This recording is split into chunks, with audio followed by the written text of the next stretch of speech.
A major breaking twist in the Gabby Petito murder case. The first look at Brian Laundrie's final words, confessing to killing his girlfriend, Gabby, before ultimately ending his own life. In this 8-page confession, Laundrie says he killed Petito out of mercy after she suffered an injury. News Nation's senior national correspondent Brian Entin has been on the story from day one. Brian, this notepad is the last piece of the puzzle we've been waiting for. So what do we learn from it?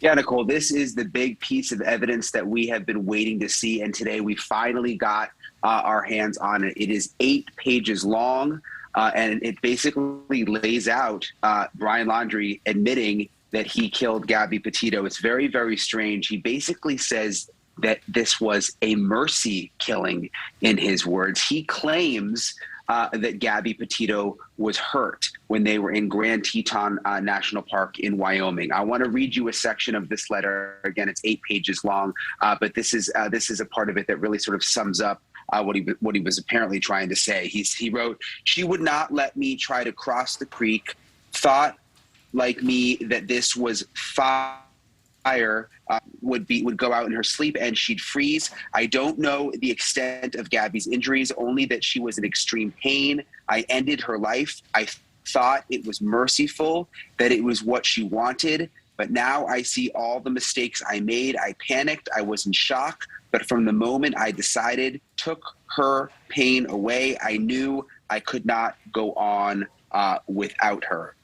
So again, it's 8 pages long. It's interesting the way that it was released today. The Laundrie family attorney, Stephen Bertolino, released the full letter. He says that he went to the FBI today, along with the Petito family attorney in Tampa, to retrieve all of the evidence from the case. And this letter was part of this evidence, and he decided that he would release it, he says, because he wanted to be transparent. Nicole? All right, Brian, I want to ask you about the letter, but first, does he say anything about the type of injury that he's claiming she had?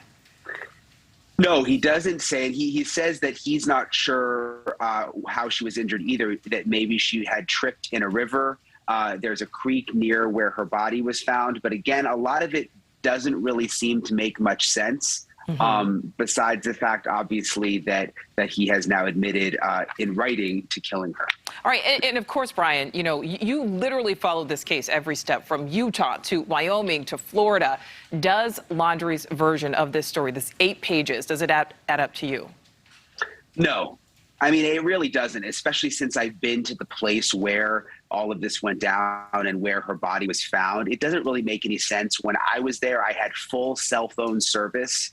I was able to stream a YouTube video there that I was watching related to the case. So why couldn't he call for help? That doesn't make any sense. We know they had cell phones. And where I'm walking through the creek right there, that's the creek he's talking about. The van is right there. It's right on the other side of the creek. There's a dirt road and the van is right there. So it's hard to believe he couldn't get back to the van, make a phone call, drive the van out to the main road, which wasn't that far away, flag someone down. None of that seems to make any sense. Right, yeah, not a mercy killing. I mean, my goodness. All right. Yeah. All right, Brian Entin, thank you. We appreciate that. And of course, you can watch Brian tonight live at 10/9 Central. Brian's filling in for Ashley Banfield, and he will talk even more in depth about this case.